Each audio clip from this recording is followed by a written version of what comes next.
آواز سخن دے رہا ہوں خطیب با کمال مقرر بے مثال جناب حضرت الاقدس مولانا مفتی سجاد حسین صاحب قاسمی دامت برکاتہم العالیہ، جو بہار کی سرزمین سے تعلق رکھتے ہیں اور اس دنیا کی عظیم ترین دینی درسگاہ وقف دارالعلوم سے ہم سب کے مابین تشریف لائے ہیں۔ حضرت والا سے بلا کسی تمہید و تاخیر کے آواز دے رہا ہوں اور اس شعر کے ساتھ حضرت والا کا استقبال کر رہا ہوں کہ لے کے جامع خطابت کی سرمستیاں، لے کے جامع خطابت کی سرمستیاں، واعظ اہل سنت چلے آئیے۔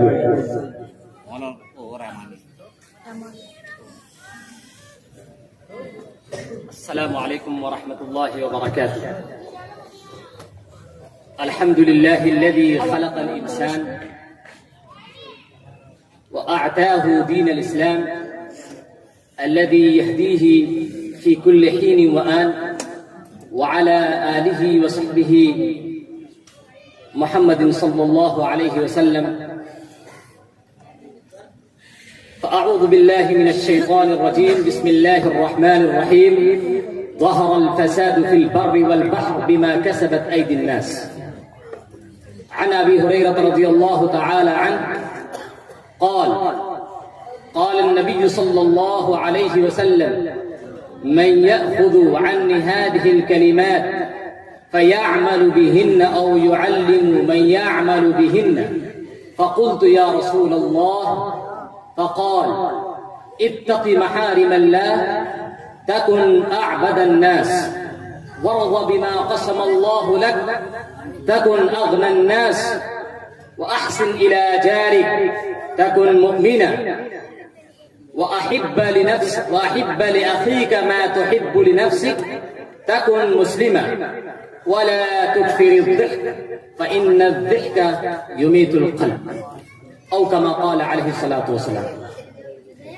عزیزان گرامی، شاہنشی پہ تشریف فرما صدر محترم اور دیگر موقر مقتدر علماء گرامی قدر، سب سے پہلے میں محبت بھرا سلام پیش کرتا ہوں تمام سامعین کو کہ رات تاریکی کی زلفیں بکھیر رہی ہے۔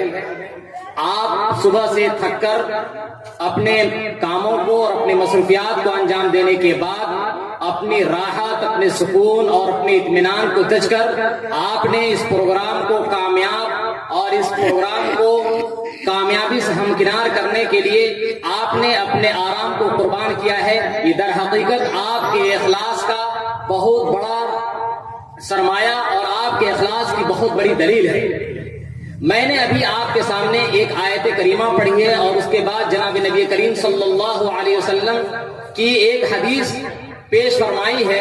انہی دونوں آیتوں اور حدیث نبوی کی روشنی میں اپنی بات صرف اور صرف 15 منٹ میں مکمل کروں گا۔ قرآن مقدس میں اللہ تبارک و تعالی فرماتا ہے: ظہر الفساد فی البر والبحر بما کسبت ایدی الناس، کہ کائنات میں جہاں ستاروں سے حسن دیا گیا، کائنات کو درختوں سے سجایا گیا اور کائنات کو چشمے دیے گئے اور چوڑی چپلی زمین دی گئی، اور پھر زمین کے شکم سے اللہ تبارک و تعالیٰ نے قسم قسم کے میوے نکالے اور طرح طرح کی سبزیاں اور ترکاریاں نکالی، اور آسمان سے بارش برسا کر اور طرح طرح کے دبستانوں اور باغیچوں اور گنچوں کو سجایا، ہماری آنکھوں کی زینت کے لیے، ہمارے قلب کی تازگی کے لیے، ہماری نگاہوں کے سرور کے لیے۔ لیکن یہی یہ کائنات ہے جس کائنات میں آج ہم نظریں اٹھا کر دیکھتے ہیں تو ہر طرف افراتفری ہے، ہر طرف فساد ہے، ہر طرف ہنگامہ ہے، ہر طرف کہیں نہ کہیں آپ نظر اٹھا کر دیکھیں تو کہیں بھی قرار، کہیں بھی سکون، کہیں بھی امن دکھتا نہیں ہے۔ ہر طرف اضطراب ہے، ہر طرف بے چینی ہے، ہر طرف پریشانی ہے، ہر طرف الفت ہے۔ آخر کیا بات ہے کہ اس دنیا کے جس کائنات کے رب نے امن کے لیے بنایا، جس کائنات کو اللہ تبارک و تعالیٰ نے اس لیے سجایا کہ اس میں خدا تعالیٰ کا بول بالا ہو، خدا تعالیٰ کی وحدانیت، اس کی ربوبیت، اس کی عظمت اور اس کی وحدانیت کا گن گایا جائے۔ لیکن آج کیا بات ہے کہ اسی سرزمین کے اوپر دنیا کی سطح ہمارے کرتوتوں، ہمارے گناہوں اور ہماری حرکتوں سے زمین کراہ رہی ہے، آسمان کراہ رہا ہے، ہماری ان غفلتوں سے دنیا کا نظام درہم برہم ہو چکا ہے، جس کو قرآن مقدس فرماتا ہے ظہر الفساد فی البر والبحر بما کسبت ایدی الناس۔ ابن تیمیہ رحمۃ اللہ علیہ فرماتے ہیں کہ ظاہر سی بات ہے کہ زمین میں فساد تو نظر آنا اور زمین کے نظام کا بگڑ جانا تو سمجھ میں آتا ہے کہ پودے نہ نکلے، گھاس نہ نکلے، سبزیاں نہ نکلے، پھل نہ نکلے۔ آخر سمندروں میں فساد کیا ہے؟ سمندروں کا فساد یہ ہے کہ سمندروں کے اندر اللہ تبارک و تعالیٰ ایسا ریڈیشن پیدا کر دیتا ہے اور ایسا بھونچال اور ایسا ہنگامہ پیدا کر دیتا ہے کہ سمندروں کے اندر بھی استقرار نہیں رہتا، اور سمندر سے جو بھاپ بن کر اوپر اٹھتا ہے اور جو پانی آسمان کو پہنچنا چاہیے تھا وہ آسمان میں پانی نہیں پہنچ سکتا، یہاں تک کہ بارش کی کمی ہوتی ہے اور جس کمی کا اثر انسانوں کی زندگی پر ڈائریکٹ ہوتا ہے۔ اب ظاہر سی بات ہے کہ معاشرتی خرابیوں پر مکمل اور مبسوط تقریر دو مقررین کی آ چکی ہے۔ ظاہر سی بات ہے کہ ان پریشانیوں کا اور مصیبتوں کا حل کیا ہے؟ حضرت ابو ہریرہ رضی اللہ تعالی عنہ، جن کی زندگی علم سے عبارت ہے، جن کی زندگی نبی کریم صلی اللہ علیہ وسلم کے فرامین، آپ کی ارشادات، آپ کے ملفوظات، آپ کے کلمات اور آپ کے ارشاد گرامی کو حفظ کرنا ہی ان کی زندگی کا شیوا تھا۔ یہی ابو ہریرہ ہیں جو دوست سے آ رہے ہیں، جن کا مدینے سے کوئی تعلق نہیں ہے، مکے سے کوئی تعلق نہیں ہے، اور اسلام بھی لا رہے ہیں تو بہت بعد میں، لیکن جناب نبی کریم صلی اللہ علیہ وسلم کے در سے چمٹنے کا نتیجہ یہ ہوتا ہے کہ یہی ابو ہریرہ ایک زمانے میں مسجد نبوی کے پاس پڑے رہتے تھے، گرے رہتے تھے، اور بھوک کی وجہ سے لوگ یہ سمجھتے تھے کہ ابو ہریرہ کو مرگی کی بیماری ہے، چنانچہ اپنے جوتے اور چپل عرب کے رواج کے مطابق ان کی ناک کے قریب رکھتے تھے کہ ہو سکتا ہے کہ ابو ہریرہ کو جو غشی طاری ہوئی ہے وہ مرگی کی وجہ سے ہو۔ ابو ہریرہ کہتے ہیں کہ غشی کا سوال ہی نہیں، مرگی کا سوال ہی نہیں، مسئلہ تو یہ ہوتا تھا کہ کئی دن فاقے کی وجہ سے پیٹ میں کچھ نہیں ہوتا تھا، جس کی وجہ سے چکر آ جایا کرتا تھا، غشی آ جایا کرتی تھی۔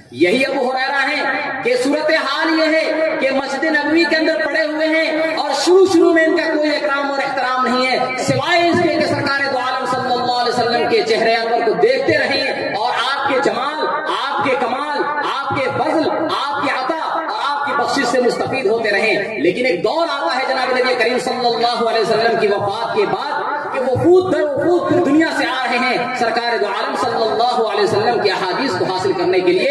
ایک مرتبہ مسند درس پہ تشریف فرما ہے اور اسی دوران ایک آدمی آتا ہے اور آ کر دیکھتا ہے کہ ابو ہریرہ کتان کے کپڑے سے ناک صاف کر رہے ہیں۔ کہتے ہیں ابو ہریرہ ذرا تم اپنی پرانی زندگی کو یاد کرو جب تمہارے پاس کھانے کے لیے کچھ نہیں ہوتا تھا اور آج تو ریشمی کپڑے سے ناک صاف کر رہا ہے۔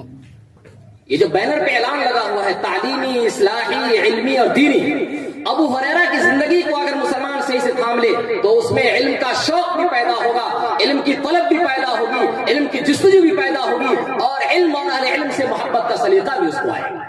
یہی سرکار دو عالم صلی اللہ علیہ وسلم ہے، بھوک کا عالم ہے، پریشانی کا عالم ہے، اور ابھی مدینے کے اندر اسلام کی جس طرح سے بہار آنی چاہیے تھی اور جو رونق دکھنی چاہیے تھی وہ چمک دمک اسلام کی نہیں دکھ رہی ہے۔ لیکن اس وقت حضرت ابو ہریرہ کو ذات رسول صلی اللہ علیہ وسلم کی احادیث کے حفظ پر اتنا یقین، اتنا اعتماد، اتنا وثوق سے عزت اسی علم سے ملنے والی ہے، عظمت اسی علم سے ملنے والی ہے، ترقی اسی علم سے ملنے والی ہے، میرے نام کی پائندگی اور میرے نام کو درخشندگی اسی علم سے حاصل ہونے والی ہے۔ اسی لیے در دولت کو حضرت ابو ہریرہ نے کسی لمحے کے نہیں چھوڑا۔ بعد میں صحابہ کرام کہتے تھے کہ ابو ہریرہ تمہارے پاس اتنی روایتیں کیوں آتی ہیں، اتنی ساری روایتوں کے تم حافظ کیسے ہو گئے؟ تو ابو ہریرہ ان سے کہتے تھے کہ میں تمہاری طرح اپنے باغات کا رخ نہیں کیا کرتا تھا، میں اپنی دکانوں کو نہیں سجاتا تھا، میں منڈیوں کا رخ نہیں کرتا تھا، میں تجارتی امور میں دلچسپی نہیں رکھتا تھا، میرا تو مشغلہ ہی یہی تھا، میری مصروفیت ہی یہی تھی کہ سرکار دو عالم صلی اللہ علیہ وسلم کی زبان مبارک سے جو بھی مبارک کلمہ نکل جائے میں اس کو اپنے سینے سے لگاؤں، اس لیے میری حدیثیں تم سے زیادہ ہیں۔ یہ ابو ہریرہ ہیں، ظاہر سے بات ہے علم کا شوق ہے۔ جب آپ صلی اللہ علیہ وسلم نے صدا لگائی من یأخذ عنی هذه الکلمات، مجھ سے یہ کلمات کون لے گا؟ ابو ہریرہ نے فوراً علم کی طلب اور علم کا جوش اور جذبہ ان کے دل کے اندر ایسا موجزن تھا کہ فوراً زبان سے یہ بات نکل آئی، فقلت یا رسول اللہ، میں نے کہا اللہ کے رسول میں وہ باتیں حاصل کروں گا جو آپ مجھے بتانے والے ہیں۔ فأخذ بيدي، آپ علیہ الصلوۃ والسلام نے اپنا ریشم نما ہاتھ، ریشم سے زیادہ نرم، مشک سے زیادہ خوشبودار ہاتھ اور اپنا دست مبارک میرے ہاتھ میں رکھا اور کہا فعدہ فلہن خمسا، وہ 5 باتیں شمار کریں. اور یہ 5 باتیں اس دور میں جہاں انسان دماغی دیوالیے کا شکار ہے، ہمیشہ الجھنوں کا شکار ہے، مادیت کی ریل پیل کے باوجود، شاہی محلوں کے باوجود، حویلیوں کے باوجود، چمچماتی کاروں کے باوجود اور بینک بیلنس میں امڑتے پیسوں کے باوجود بھی انسان کو قلب کا اطمینان حاصل نہیں ہے، انسان کو ذہنی سکون حاصل نہیں ہے، انسان کو اپنے خاندان اور خاندان میں رہنے والے افراد کی فکر نہیں ہے. صبح سے شام تک مال کمانے کی ہوس اور حرص، اور رات میں آ کر کے پھر پڑھنا، اور پھر صبح اپنے ننھے منھے بچوں کے مسکراتے چہرے کو دیکھے بغیر پھر اپنے کاروبار پہ روانہ ہو جانا ہماری زندگی کا یہ شیوا بنا. تلاوتوں سے محروم، ذکر سے محروم، عبادت کی حلاوت سے محروم، بچوں کے پیار سے محروم، رشتہ داروں کی ملاقات سے محروم، صرف پیسہ، صرف مادیت، صرف روپیہ، صرف ڈالر اور صرف پراپرٹی اور جائیداد. یہ ابو ہریرہ کہتے ہیں کہ سرکار دو عالم صلی اللہ علیہ وسلم نے فرمایا، ابو ہریرہ کیا تمہارے دل کے اندر متقی بننے کی طلب ہے؟ کیا تمہارے دل میں اللہ تعالیٰ سے قرب اور اللہ تعالیٰ سے تعلق قائم کرنے کی طلب ہے؟ اگر ہے تو یہ بات سنو، اتقی محارم اللہ تکن اعبد الناس. اگر تم چاہتے ہو کہ سب سے بڑا متقی، سب سے بڑا پرہیزگار بن جاؤ تو تمہارے لیے ضروری یہ ہے کہ اللہ کی حرام کردہ چیزوں سے تمہیں اعتراض کرو. اور یہ محارم اللہ، گویا کہ آپ نے اس حدیث کے اندر ایک سمندر ہو محارم کا، گناہوں کا ایک سمندر ہو، اس سمندر کو ایک کوزے کے اندر، ایک چھوٹے پیالے کے اندر آپ نے بند کر دیا.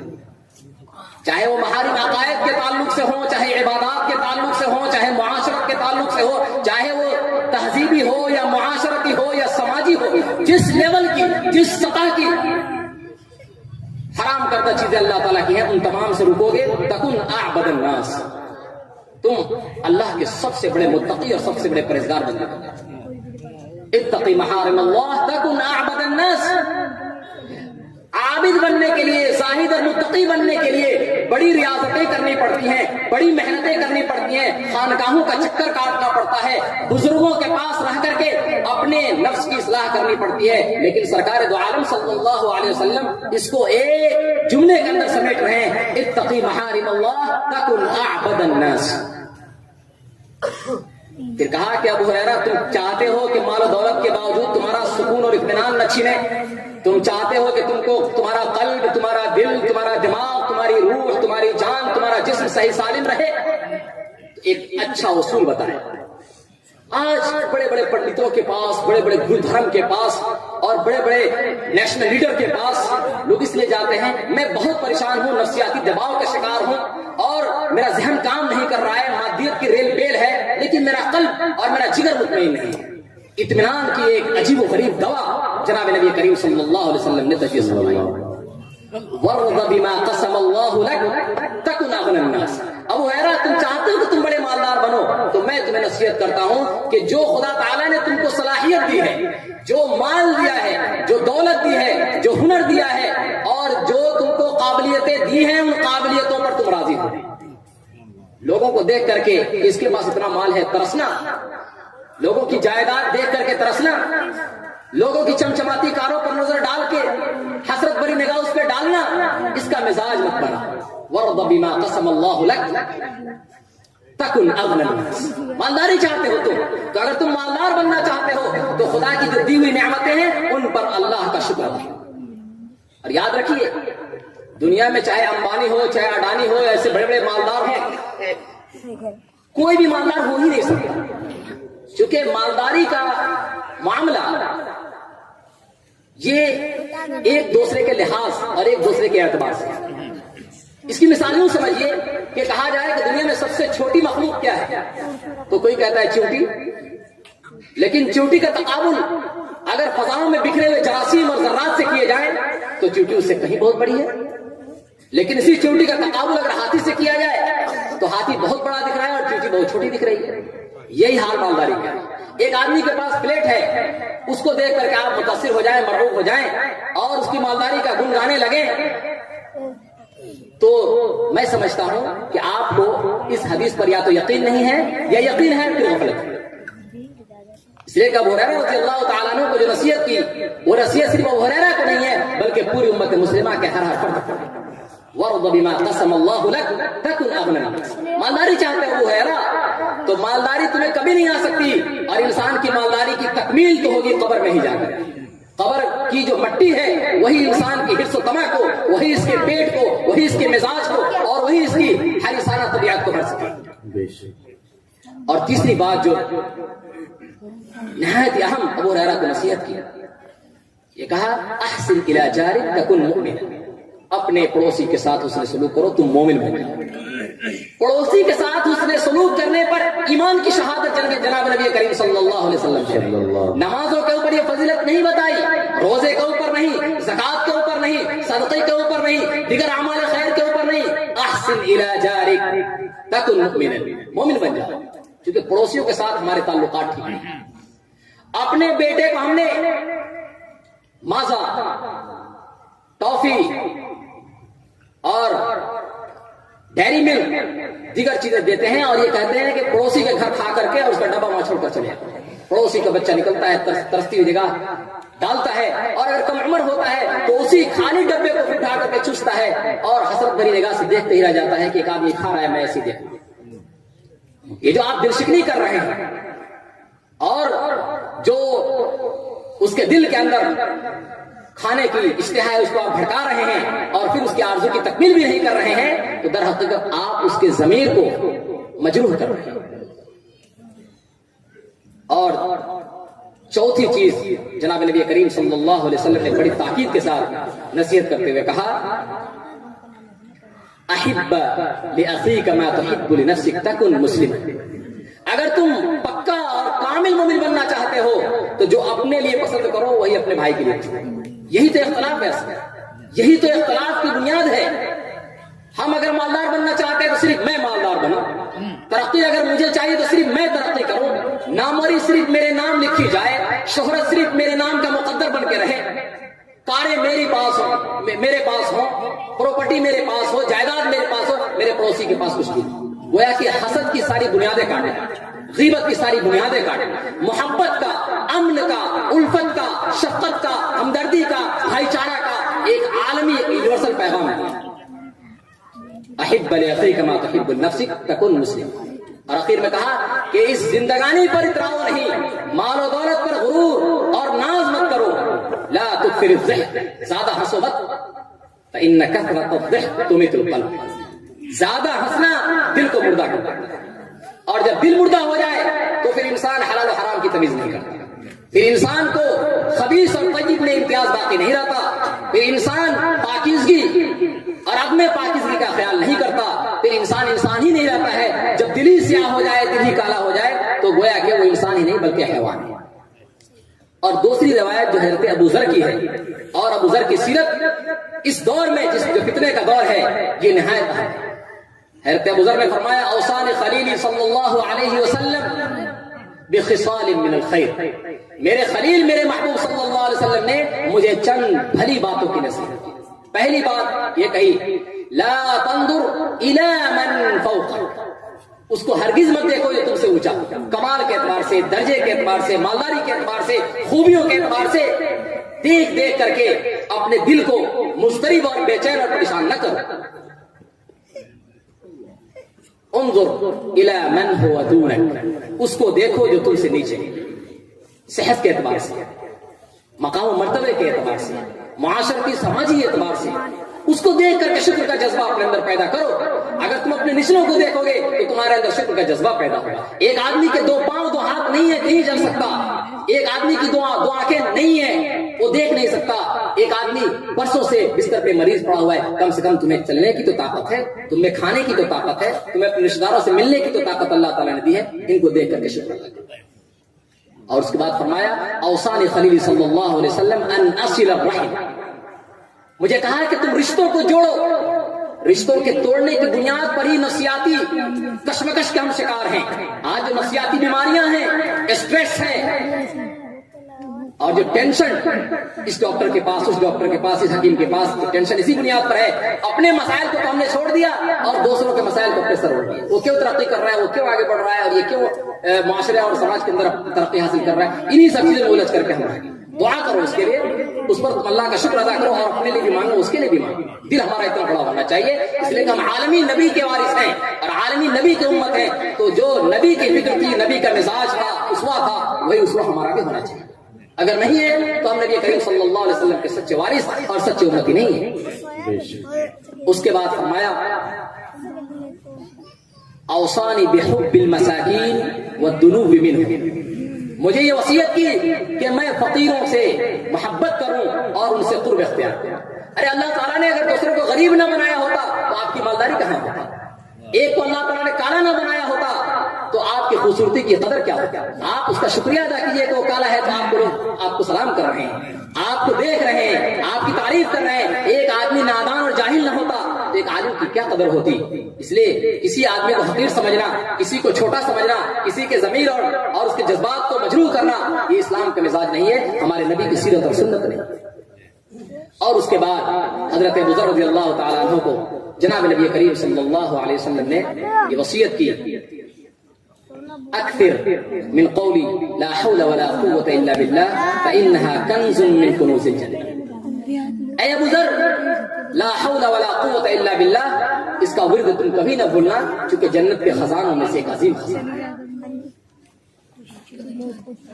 ان تمام باتوں کا خلاصہ یہ ہوا کہ جو سماجی برائیاں ہیں، سماجی اضطراب، بے چینی، پریشانی ہے، ان کے حل کے لیے ابو ہریرہ رضی اللہ تعالیٰ عنہ سے منقول حدیث کو اپنی نظروں کے سامنے رکھیں.